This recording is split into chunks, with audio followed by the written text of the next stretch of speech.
Boa noite, meus irmãos. Boa noite, amados. Boa noite, povo de propriedade exclusiva de Deus. Amém? Diga, eu sou propriedade exclusiva do Deus Todo-Poderoso. Saúda o teu irmão aí, diz para o teu irmão: tu és mais do que vencedora, minha irmã. Vocês são mais do que vencedor. Mais do que vencedora, mais do que vencedor. Viu? Mais do que vencedor, amém. Isto. Mais do que vencedor. Pode sentar. Senta, irmãos. Que bom, né? Que somos mais do que vencedor, né? Vamos cantar só um pedacinho para a gente entrar na mensagem.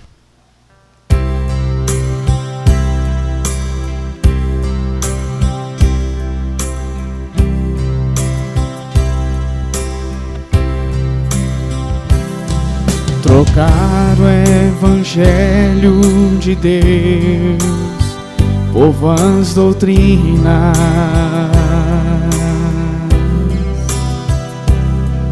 trocar a verdade do Pai por fábulas humanas,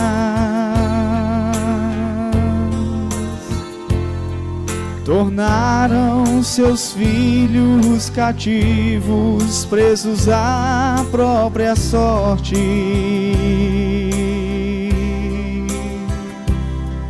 Tiraram a soberania do nosso Senhor. Não creram em Jesus, não creram em Jesus,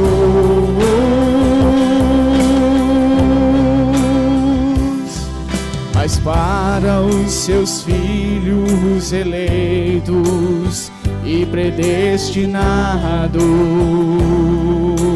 a graça foi revelada.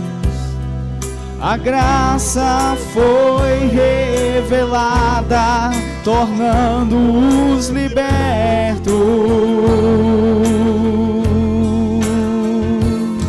Sabemos que Ele morreu para que fôssemos livres.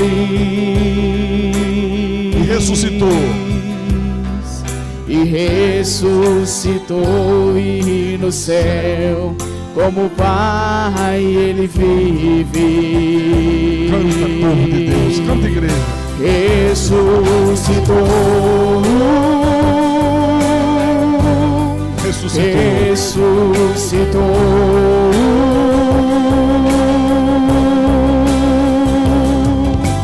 Oh, meu Jesus, tua graça para mim trouxe vida. E há pessoas que ainda vivem sofrendo e chorando a tua morte.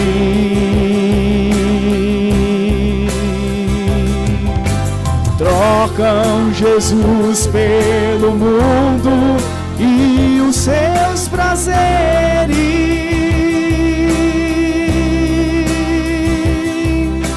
mas os seus filhos te adoram e creem no teu nome. Ressuscitou, ressuscitou. Ressuscitou. Ressuscitou. Oh, meu Jesus, tua graça para mim trouxe vida. E há pessoas que ainda vivem sofrendo e chorando a tua morte.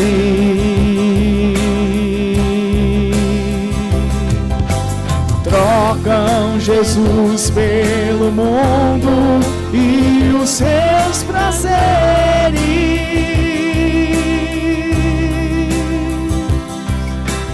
mas os seus filhos te adoram e creem no teu nome.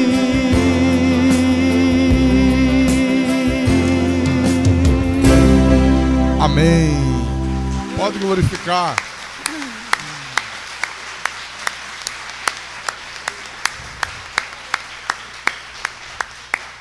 Pois é. E esse refrão que nós cantamos agora, ressuscitou, é o tema da mensagem dessa noite. Nós vamos nessa noite falar sobre a ressurreição de Cristo. Vamos abrir a Bíblia em 1 Coríntios, capítulo 15, versículo 1. Oremos ao Senhor Deus agora.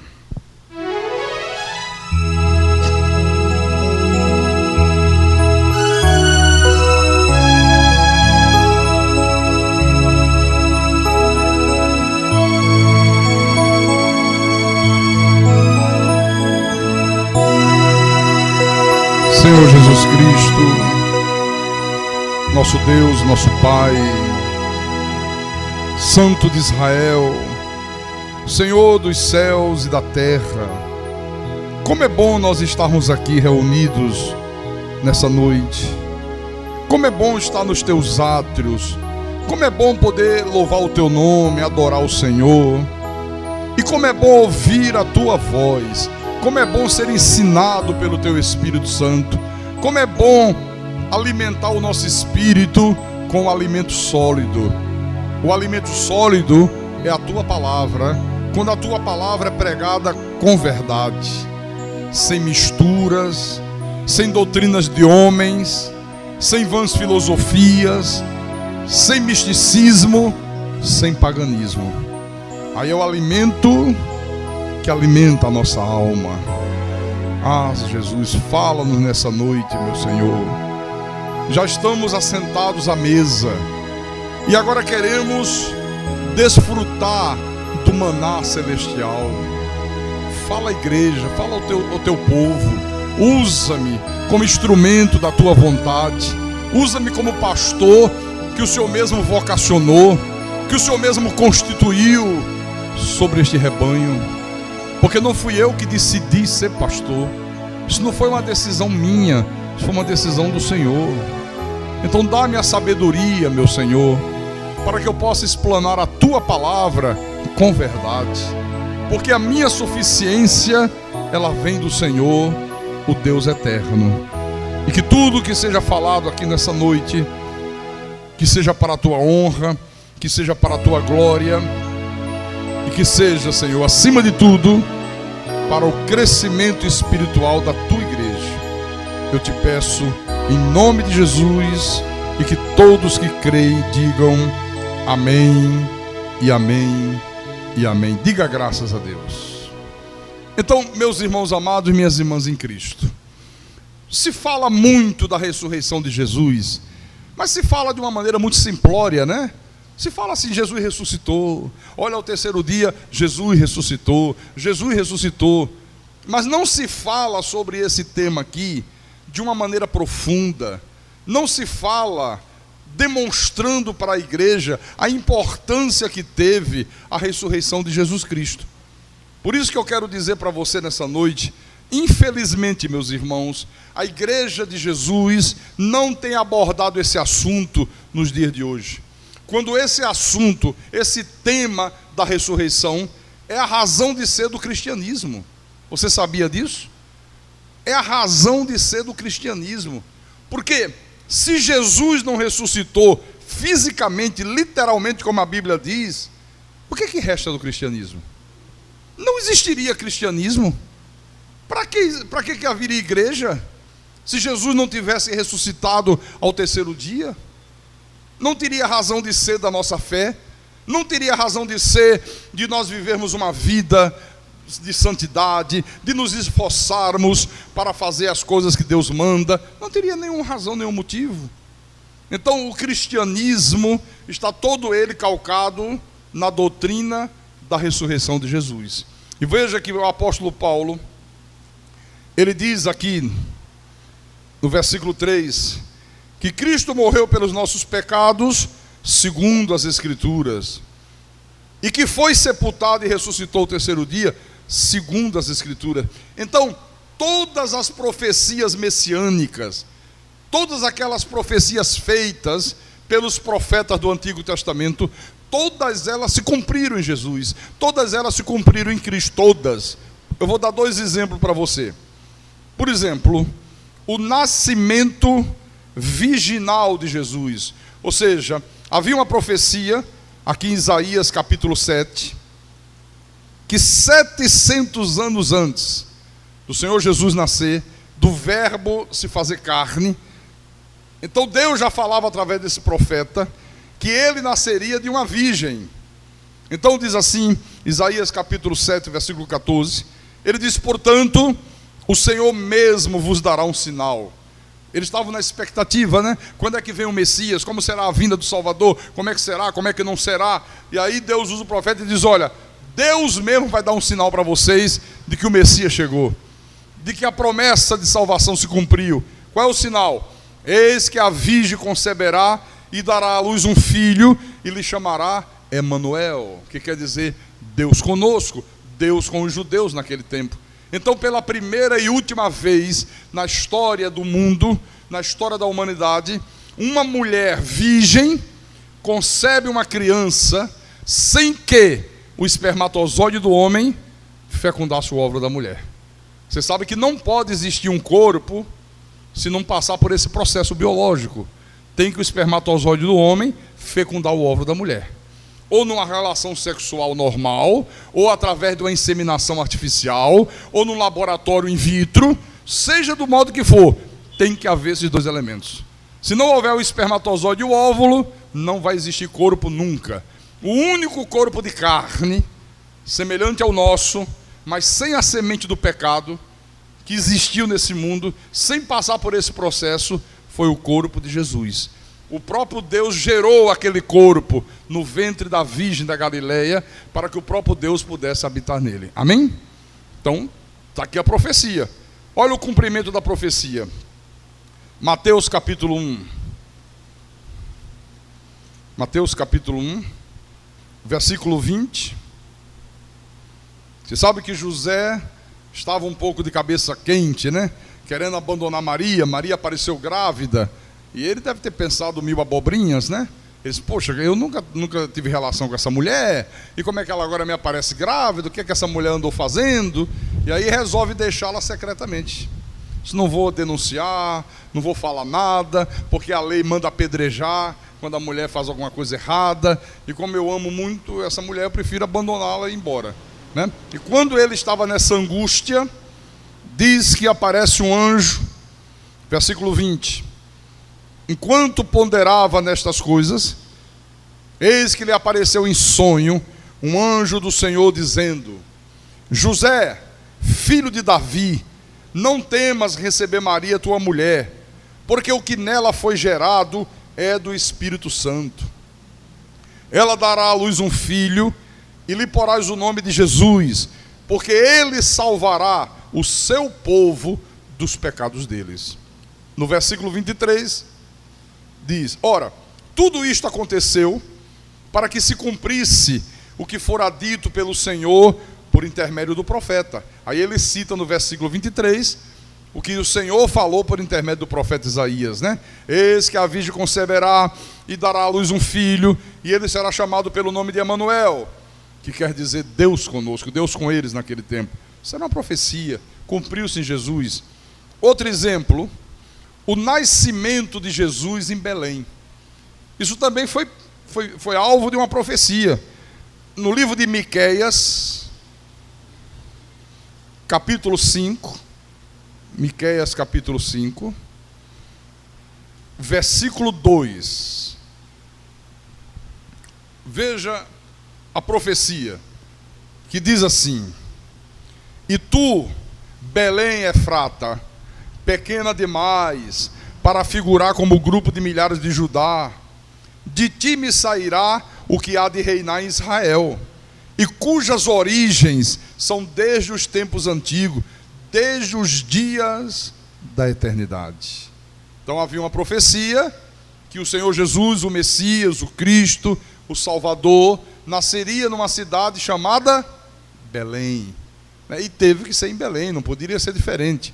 Veja o cumprimento dessa profecia no livro de Mateus, capítulo 2, Versículo 4 em diante, quando aqueles magos, guiados por uma estrela, vão a Belém, estão lá conversando com Herodes, e diz assim: então, convocando todos os principais sacerdotes e escribas do povo, indagava deles onde o Cristo deveria nascer.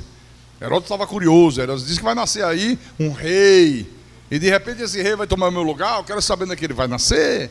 Cheio de mal intenção, né? Para matar o rei recém-nascido.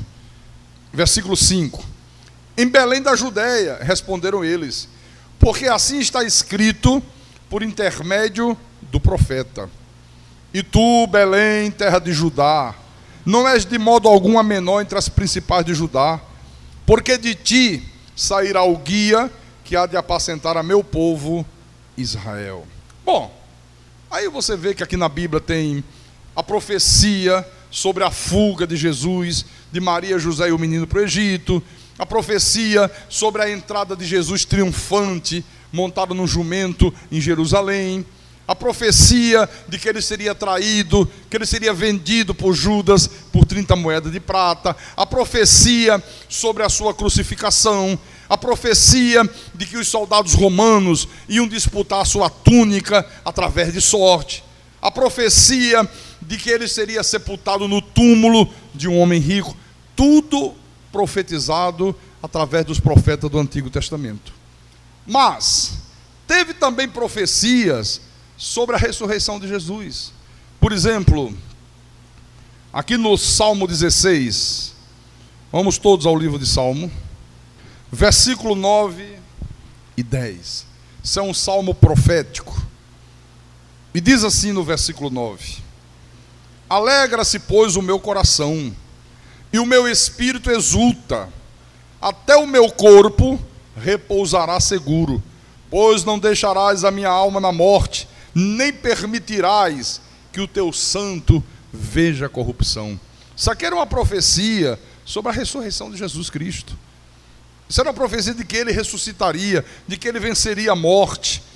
No livro do profeta Isaías, no capítulo 53, também tem Isaías 53, versículo 10.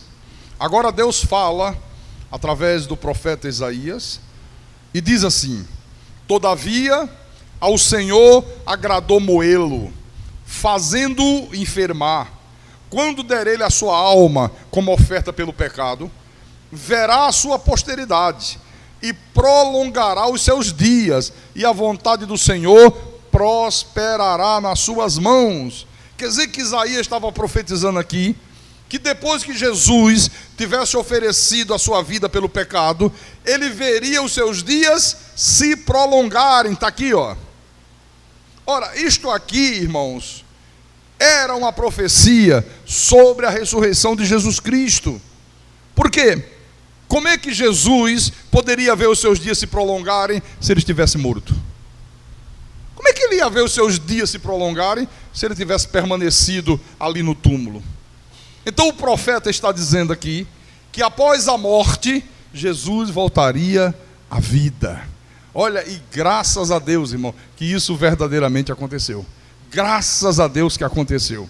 Só que, durante o seu ministério terreno, Jesus mesmo anunciou a sua ressurreição. Olha, e quando Jesus falava que ele iria ressuscitar dentre os mortos, isso irritava profundamente os líderes religiosos daquela época. Vou mostrar para você como ele profetizava ele mesmo. Ele ensinava isso aos discípulos. Abra aí Mateus capítulo 16. Mateus 16, versículo 21.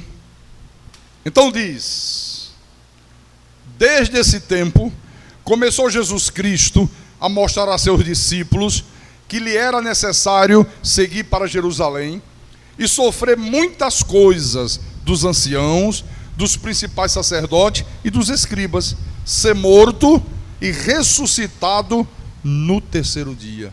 Olha, ensinava isso aos discípulos, sabe? Só que eles não entendiam, eles não compreendiam isso aqui. Aqui no capítulo 17, na sequência, capítulo 17, versículo 23, Vamos ler o 22 também. Reunidos eles na Galileia, disse-lhe Jesus: o Filho do Homem está para ser entregue na mão dos homens, e estes o matarão, mas ao terceiro dia ressuscitará. Então os discípulos se entristeceram grandemente. Olha, se entristeceram grandemente, não entendiam o significado das palavras de Jesus, não entendiam o que significava que ele iria ressuscitar. Mais adiante, no capítulo 20, versículo 17, diz assim: estando Jesus para subir a Jerusalém, chamou à parte os 12, e em caminho lhes disse: eis que subimos para Jerusalém, e o Filho do Homem será entregue aos principais sacerdotes e aos escribas. Eles o condenarão à morte, e o entregarão aos gentios, para ser escarnecido, açoitado e crucificado. Mas ao terceiro dia ressurgirá. Então você vê os sacerdotes, os anciãos, né? Os fariseus, toda aquela cúpula religiosa de Jerusalém temia muito, mas muito mesmo, essa verdade da ressurreição. Eles temiam muito essa verdade aqui. Eles diziam: não pode. Se isso ocorrer, está provado que esse homem é o Messias. E eles não queriam, eles não aceitavam que Jesus fosse o Messias deles. Você quer ver como é que eles temiam? Adiante um pouco aí no capítulo 27. Mateus mesmo, tá? Mateus capítulo 27, versículo 62. 62 em diante. Diz assim: no dia seguinte, que é o dia depois da preparação, Jesus já tinha sido morto, viu?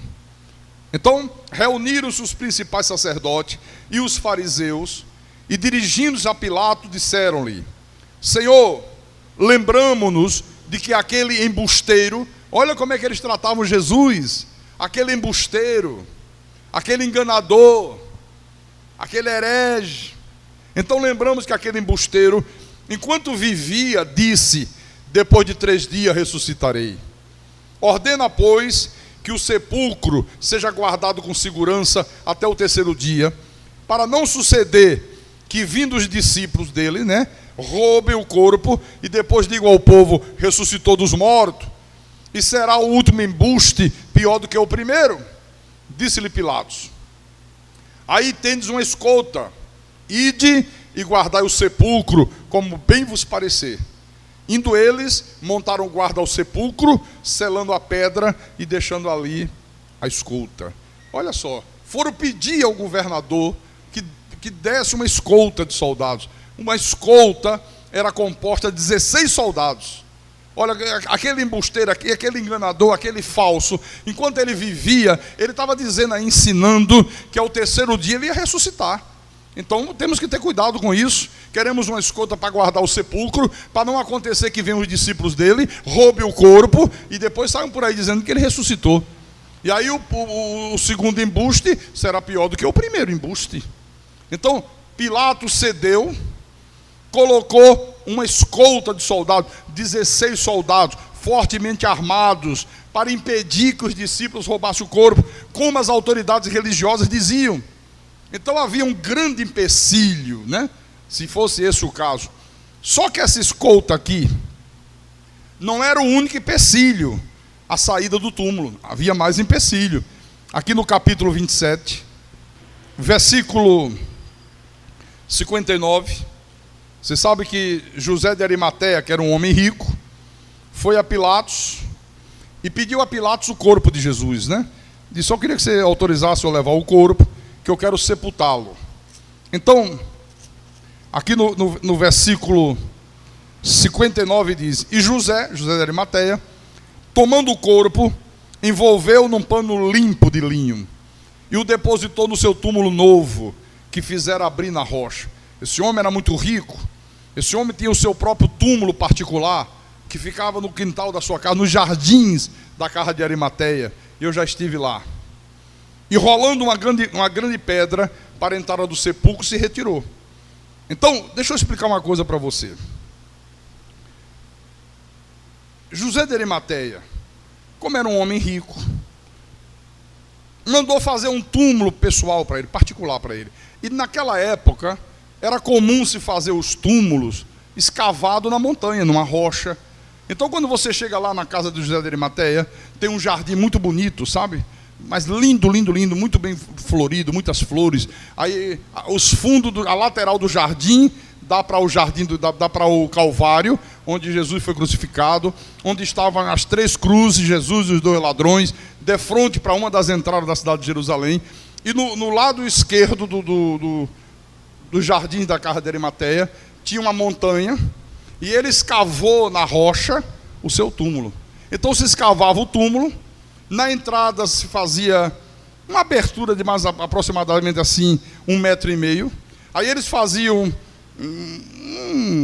como é que eu chamaria? Uma vala bem grande, e colocavam uma pedra redonda, maciça, para depois que colocasse o corpo lá dentro, aí eles moviam aquela pedra, e a pedra fechava hermeticamente o túmulo. Agora você vê, a pedra ainda está lá. Uma pedra que desse para fechar uma entrada de 1,5 metro numa rocha, ela pesava aproximadamente 2 toneladas, 2.000 quilos. Era um peso impressionante. Então seria absolutamente impossível que um pequeno grupo de amedrontados discípulos, eles tudo com medo dos judeus, né? Eles tudo apavorado, o líder deles havia sido preso, havia sido morto, eles estavam completamente desorientados, eles não sabiam, não entendiam o sentido da morte, eles não entendiam que Jesus ia ressuscitar. Então era absolutamente impossível que esses homens pudessem enfrentar uma escolta de 16 soldados romanos fortemente armados. E muito menos que eles tivessem condições de mover uma pedra de 2 toneladas. Não tinha como isso fazer. Mas eles tomaram todas as precauções, os líderes religiosos. Mas o fato é que Jesus ressuscitou. A ressurreição aconteceu. Aqui no capítulo 28 de Mateus, versículo 1 em diante, diz assim: no findado sábado, ao entrar o primeiro dia da semana, Maria Madalena e a outra Maria foram ver o sepulcro. E eis que houve um grande terremoto, porque um anjo do Senhor desceu do céu, chegou-se, removeu a pedra e assentou-se sobre ela. Só um anjo mesmo para fazer isso, hein? Quando elas chegam no túmulo, foram visitar o túmulo. Como as pessoas têm hoje a mania de finados, né? Ir ao cemitério. E elas foram, coitadinhas, ficar lá. O Senhor está sepultado aqui. De repente um terremoto, era um anjo de Deus, moveu a pedra, sentou-se sobre a pedra. O seu aspecto era como um relâmpago, e a sua veste alva como a neve. E os guardas tremeram espavoridos, e ficaram como se estivessem mortos. Olha, tiveram um impacto tão grande os guardas, que eles caíram no chão e ficaram como se estivessem mortos. Mas o anjo, dirigindo-se às mulheres, disse: não temais, porque sei que buscais Jesus que foi crucificado. Ele não está aqui, ressuscitou, como tinha dito. Vinde ver onde ele jazia. Aí elas entraram no túmulo e viram. Eles falaram: não tem corpo nenhum aqui. Ele ressuscitou, como ele ensinou, como ele profetizou, como ele previu. Ele não está mais aqui. E depois depressa, e dizei aos seus discípulos que ele ressuscitou dos mortos, e vai adiante de vós para a Galiléia, ali o vereis. É como vos digo. E retirando-se elas apressadamente do sepulcro, tomadas de medo e grande alegria, correram a anunciá-lo aos discípulos. E eis que Jesus veio ao encontro delas e disse: salve! E elas, aproximando-se, abraçaram-lhes os pés e o adoraram. Então Jesus lhes disse: não temais, ide avisar a meus irmãos que se dirijam a Galiléia, que lá eles me verão. Então ele ressuscitou. Agora, o que aconteceu quando as notícias desse acontecimento aqui chegaram às autoridades religiosas de Jerusalém? Como é que eles reagiram quando tomaram conhecimento disso? Porque os soldados foram lá contar, disseram: olha, aconteceu uma coisa, apareceu lá um anjo sabe, uma coisa impressionante, e a terra tremeu, e o anjo moveu aquela pedra, e ficou sentado, e a coisa foi tão grande, que nós caímos no chão como mortos. Ficamos um tempão lá como mortos. Olha o que aconteceu. Versículo 11. Indo elas, eis que alguns da guarda foram à cidade e contaram aos principais sacerdotes tudo o que sucedera. Reunindo-se eles em conselho com os anciãos, deram grande soma de dinheiro aos soldados, recomendando-lhes que dissessem: olha, vieram de noite os discípulos dele e o roubaram enquanto dormíamos. Irmãos, subornaram os soldados, pagaram uma grande quantia em dinheiro e disseram: vocês vão fazer o seguinte, vocês vão espalhar por toda a cidade.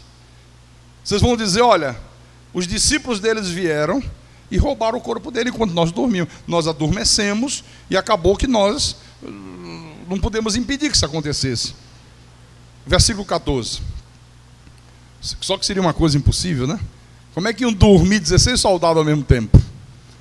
Bom, caso isso chegue ao conhecimento do governador, olha, os líderes religiosos falando, hein? Nós o persuadiremos e vos poremos em segurança. Ou seja, não vamos deixar que aconteça nada com vocês. Façam isso. Espalhe o boato, espalhe a mentira. Eles, recebendo o dinheiro, fizeram como estavam instruídos. Esta versão divulgou-se entre os judeus até os dias de hoje. Até os dias que Mateus escrevia esse livro aqui, né? Essa versão circulava entre os judeus. Então eles inventaram uma mentira grosseira, né? Porque eles temiam muito a verdade da ressurreição. Só que Jesus havia ressuscitado e durante 40 dias ele se apresentou vivo aos seus discípulos. E é isso que eu quero mostrar para você no livro de Atos dos Apóstolos, Atos capítulo 1, versículo 3. Lucas escreve e diz: a estes também, depois de ter padecido, se apresentou vivo, com muitas provas incontestáveis, aparecendo-lhes durante 40 dias e falando das coisas concernentes ao reino de Deus. Então a ressurreição de Jesus não foi uma lenda, a ressurreição de Jesus não foi uma poesia, a ressurreição de Jesus não foi uma história com E, inventada. A ressurreição de Jesus foi um fato histórico. Jesus ressuscitou dentre os mortos. Veja que Lucas diz: olha, ele se apresentou vivo aos seus discípulos com muitas provas incontestáveis. Ele provou que ele estava vivo, ele provou que era ele mesmo. Olha, aqui no livro de João, capítulo 20, volte um pouco atrás. João capítulo 20, versículo 19. Durante 40 dias, então diz aqui no versículo 19: ao cair da tarde daquele dia, o primeiro da semana, trancadas as portas da casa onde estavam os discípulos, com medo dos judeus, veio Jesus, pôs-se no meio deles e disse-lhes: paz seja convosco. Interessante isso aqui, né? Pastor, por que eles estavam com tanto medo dos judeus? Era um medo natural de qualquer ser humano. Ora, o líder deles havia sido preso, morto numa cruz. Eles sabiam que se eles fossem presos, eles também seriam mortos. Eles sabiam que já se espalhava pela cidade o boato, a mentira de que eles haviam roubado o corpo. Então era natural. Só que veja, eles estavam dentro de uma casa com as portas trancadas. E Jesus aparece no meio deles. Olha, irmãos, isto aqui já é um sinal de como será o nosso corpo glorificado. Quer dizer que não precisou de porta. Todas as portas fechadas, O Senhor vem e adentra o recinto fechado. Quer dizer que um corpo glorificado, ele vai ter poderes. Por isso que a Bíblia diz que não haverá mais dor, não vai se quebrar ossos. Você está compreendendo? Nada servirá de empecilho. Quer dizer, passou pelas paredes e apareceu no meio deles. Mas eu quero mostrar mais. Em Lucas, capítulo 24, Lucas 24, versículo 37. Agora Lucas diz assim: eles, porém, surpresos e atemorizados, acreditavam estarem vendo um espírito. Eles pensavam que era um espírito. Mas ele lhes disse: por que estáis perturbados? E por que sobem dúvidas ao vosso coração? Vede as minhas mãos e os meus pés, que sou eu mesmo. Me apalpem, verifiquem, porque um espírito não tem carne nem ossos, como vedes que eu tenho. Jesus estava dizendo: olha, sou eu mesmo. Eu ressuscitei literalmente. Eu ressuscitei fisicamente. Depois de 3 dias sepultado. Estou aqui vivo, me apalpo, toca em mim. Olha em João, capítulo 20. João capítulo 20, versículo 27. E logo disse a Tomé: põe aqui o dedo e vê as minhas mãos. Chega também a mão e ponha no meu lado. Não sejas incrédulo, mas crente. Creia, acredite. Vem aqui, põe o dedo em mim, me toque. Né? Na primeira epístola de João, lá no finalzinho da Bíblia, 1 de João, capítulo 1, versículo 1, João escreveu e diz: o que era desde o princípio, o que temos ouvido, o que temos visto com os nossos próprios olhos, o que contemplamos e as nossas mãos apalparam com respeito ao verbo da vida. Então Jesus permitiu, irmão, que os seus discípulos tocassem nele, para que vissem, para que tivessem a certeza que não se tratava meramente de um espírito, senão sou eu mesmo, em carne e osso. Eu ressuscitei fisicamente, literalmente. Diga graças a Deus. E você vai entender a importância disso daqui a pouco. Mas tem mais. Volte lá em Lucas, capítulo 24. Lucas 24, capítulo 24, versículo 41 em diante. Diz assim: e por não acreditarem eles ainda, por causa da alegria, e estando admirados, Jesus lhes disse: tendes aqui alguma coisa que comer? Então lhe apresentaram um pedaço de peixe assado e um favo de mel. E ele comeu na presença deles. Olha, Jesus comeu na presença deles. Agora, uma coisa muito importante é que não foram apenas esses discípulos os únicos a terem o privilégio de ver o Senhor Jesus ressuscitado. Não foram apenas eles, não. Paulo fala disso. 1 aos Coríntios, capítulo 15, versículos 5 e 6. Olha como o apóstolo Paulo diz aqui.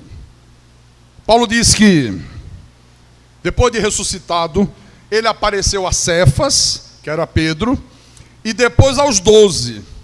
Depois foi visto por mais de 500 irmãos de uma só vez, dos quais a maioria sobrevive até agora, porém alguns já dormem, alguns já morreram, Paulo dizia. Olha, visto por mais de 500 irmãos de uma só vez. Qual era a importância disso? Por que Jesus fez questão de aparecer vivo, ressuscitado, a mais de 500 irmãos de uma só vez? Olha, a importância era desmascarar a mentira inventada pela cúpula religiosa de Jerusalém. Porque poderia até ser possível, né, que uma meia dúzia de discípulos inventasse uma mentira com respeito à ressurreição de Jesus. Poderia. Mas seria absolutamente impossível que mais de 500 pessoas, meus irmãos, se unissem para confirmar uma mentira como essa. Absolutamente impossível. Agora você pergunta assim, pastor Carlos Magno, por que a ressurreição é a razão de ser do cristianismo? Sabe por que a ressurreição é a razão de ser do cristianismo? Porque a ressurreição de Jesus, ela acabou com um sistema terrível, que até aquele momento era considerado como um sistema invencível, que era o sistema da morte. Acabou com um sistema terrível, que todos consideravam invencível. Você veja que desde que Adão pecou, a rotina de todos os seres humanos sempre foi uma só: nascer, crescer e morrer. Essa sempre foi a rotina do homem. Depois do pecado de Adão, ele nasce, ele cresce e ele morre.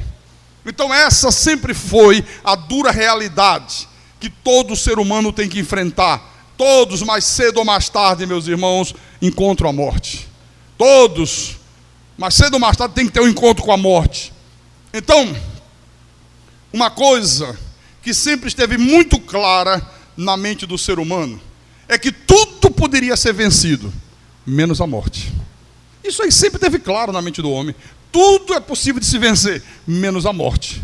Quando a morte chega, as esperanças se acabam. Por isso que as pessoas lá fora, que não têm a nossa fé, que não creem no que nós cremos, elas dizem assim: enquanto há vida, há esperança. Por quê? Porque elas imaginam que tudo se encerra com a morte. Morreu, acabou. Não tem mais esperança de nada, não existe mais nada. Elas acham que a vida é apenas aqui e agora. Elas acham que tudo se acaba com a morte, quando é o contrário. Para quem é de Deus, tudo começa com a morte, meu irmão. A morte não é o fim, a morte é o começo. Então sempre foi assim, até a ressurreição de Jesus. Quando a morte chega, é o fim. Só que a ressurreição de Jesus Cristo mudou tudo isto aqui. Por exemplo, volte no livro de João. João capítulo 19. João 19, versículo 28. João capítulo 19, versículo 28. Todos encontraram? Então, preste atenção. Depois, vendo Jesus que tudo já estava consumado, para se cumprir a escritura, disse: tenho sede. Estava ali um vaso cheio de vinagre. Embeberam de vinagre uma esponja e, fixando-a num caniço de ísopo, lá chegaram à boca. Quando, pois, Jesus tomou o vinagre, disse: está consumado. Aleluia. Graças a Deus que Ele consumou tudo, meu irmão. Diga: está consumado. Jesus fez a obra completa, meu querido irmão. Não deixou nada para ser feito. Ele fez tudo. Com a sua morte, Ele salvou o seu povo. Todo o povo de Deus está salvo. Só não é salvo quem não faz parte do seu povo. Todos aqueles que Deus predestinou para a salvação, nesse momento aqui, obtiveram a salvação. Amém? Está consumado. Ele derrotou o diabo. Ele colocou os demônios em algemas eternas. Irmãos, a igreja não crê nisso aqui. A igreja não acredita que Jesus consumou tudo. A igreja não crê que Ele venceu o diabo. Vive lutando contra o diabo que já foi derrotado na cruz. Na cruz Ele fez a obra completa. Diga graças a Deus. Inclinando a cabeça, rendeu o espírito, morreu. Então os judeus, para que no sábado não ficassem os corpos na cruz, visto como era a preparação, pois era grande o dia daquele sábado, rogaram a Pilatos que se lhe quebrasse as pernas e fossem tirados. Deixa eu explicar isso aqui. Olha só. A crucificação na sexta, né?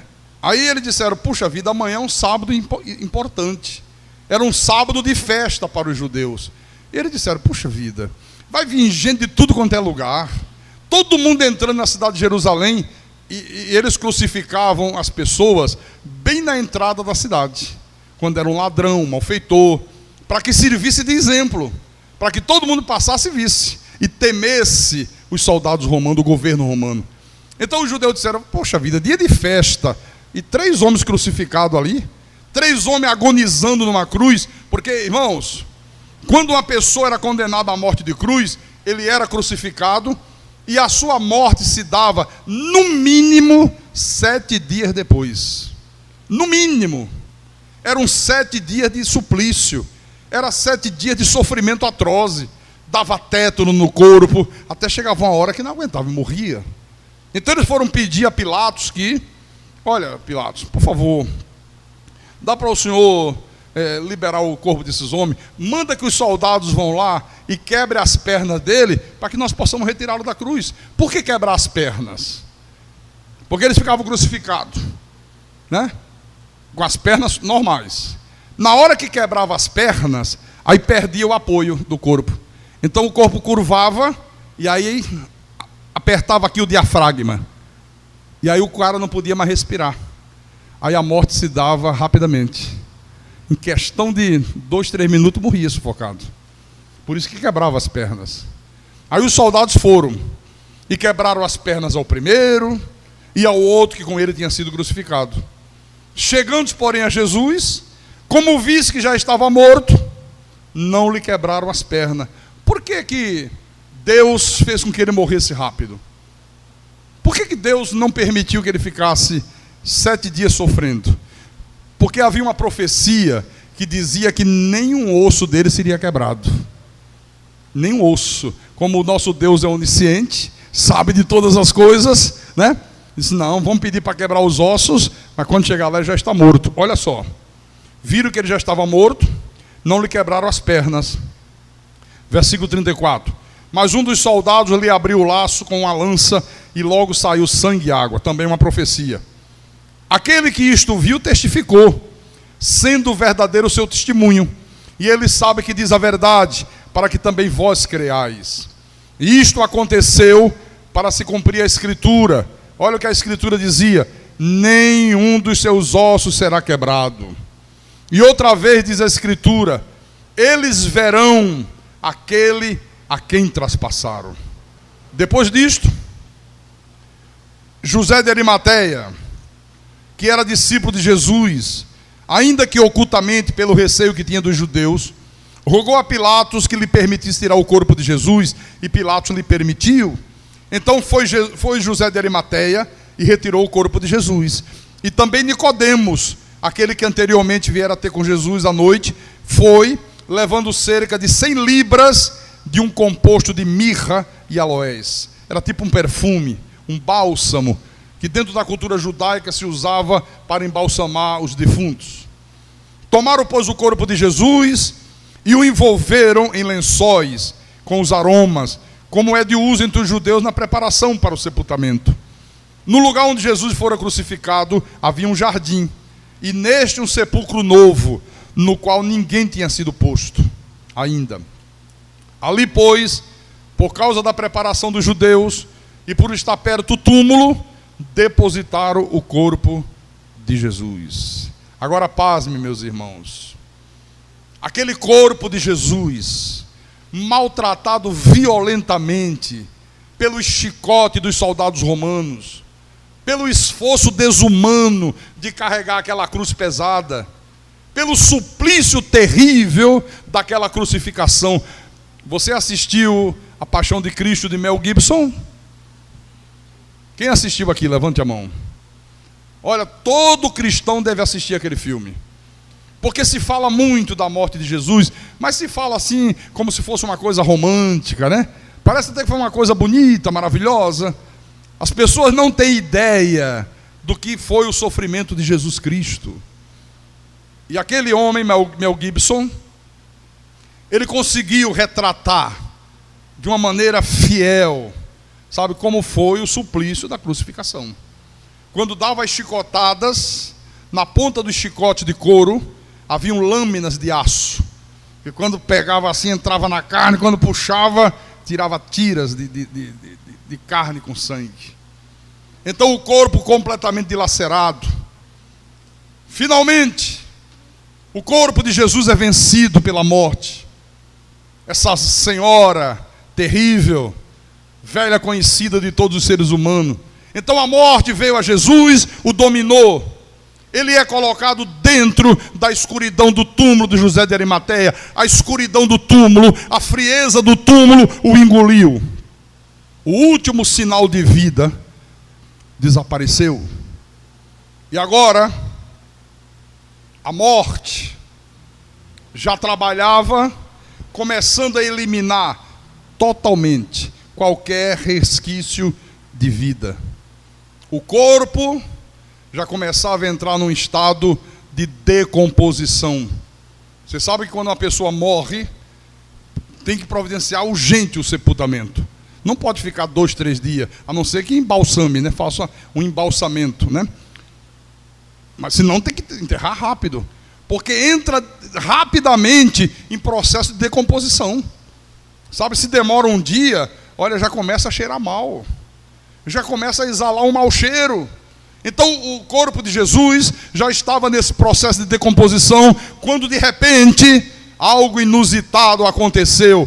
Aquele processo de decomposição do corpo se inverteu. Ao invés do corpo se apodrecer, o corpo de Jesus começou a se recompor. Deus inverteu todo o processo. Então, nesse momento aqui, o poder invencível da morte começou a ser vencido. De repente, a morte ficou impotente diante do poder do Deus da vida, meu irmão. Aleluia, glória a Deus. Aquele corpo terrivelmente maltratado, terrivelmente massacrado, aquele corpo moído pelas nossas dores, de repente surge, majestoso, vigoroso, invencível, glorioso. Então aquele sistema que todo mundo considerava invencível, o sistema da morte, havia sido completamente exterminado através da ressurreição de Jesus Cristo. Agora, a morte já não era invencível. Então qual foi o significado? E por que eu disse no início que sem a ressurreição não haveria cristianismo? Porque o sinal que Deus deu foi que Jesus ressuscitou, e aqueles que Deus predestinou para a salvação, um dia ressuscitarão também. Aleluia. Um dia também receberão um corpo glorificado. Diga graças a Deus. Um dia também receberão um corpo glorificado. Deixa eu mostrar Paulo ensinando isto. Abre em 1 Coríntios, já vamos terminar. 1 Coríntios capítulo 15, versículo 20. Agora o apóstolo diz assim: mas de fato, Cristo ressuscitou dentre os mortos, sendo ele as primícias dos que dormem. Visto que a morte veio por um homem, também por um homem veio a ressurreição dos mortos. Assim como em Adão todos morrem, em Cristo todos ressuscitam. Todos quem? Que todos? Todos aqueles que Deus predestinou para a salvação. Porque assim como em Adão todos morrem, assim também todos serão vivificados em Cristo. Cada um, porém, por sua própria ordem. Cristo, as primícias. Depois, os que são de Cristo na sua vinda. E então virá o fim, quando ele entregar o reino ao Deus e Pai, quando houver destruído todo o principado, bem como toda potestade e poder. Porque convém que ele reine, até que haja posto todos os inimigos debaixo dos pés. O último inimigo a ser destruído é a morte. Aleluia. Amém, irmãos? Olha, amados de Deus, para nós que somos cristãos, a morte não é o fim, a morte é o começo. A morte é o início de uma vida com Deus. Só que quando Jesus voltar, todos receberão um corpo glorificado, como ele recebeu. E todos ressuscitarão, e todos reinarão eternamente com Deus. Pastor Carlos, esse corpo glorificado, pastor, nós vamos reconhecer uns aos outros? Por exemplo, quando a gente ressuscitar, que Deus nos dê um corpo de glória, eu vou olhar assim e vou dizer: ô Jefferson, abençoado, estamos juntos aqui, meu irmão. Será que vai ser assim? Será que vamos reconhecer uns aos outros? Será que você vai olhar assim e vai dizer, ih, olha o Ériglis lá da Cristo é Vida, aleluia, vem cá, amado, ô Ériglis. Como é que será? Como é que será esse corpo glorificado? Que importância maior teve a ressurreição para tornar a igreja o que ela é hoje? Para fazer com que a igreja tivesse espalhado por toda a face da terra. Porque se não fosse a ressurreição, não haveria igreja. Se não fosse a ressurreição, meu irmão, não haveria cristianismo. Quer saber a resposta? Domingo de manhã. Domingo de manhã você vai saber aqui na igreja, viu? Aí domingo de manhã, 9 horas da manhã você vai saber. E quem tem ouvidos, que ouça o que o Espírito Santo falou à igreja nesta manhã. Em nome de Jesus Cristo. Para a glória do Deus bendito. Vamos ficar de pé todos. Fique de pé toda a igreja, todo o povo de Deus, todos amados do Senhor. Em nome de Jesus, para a glória do Senhor. Aleluia.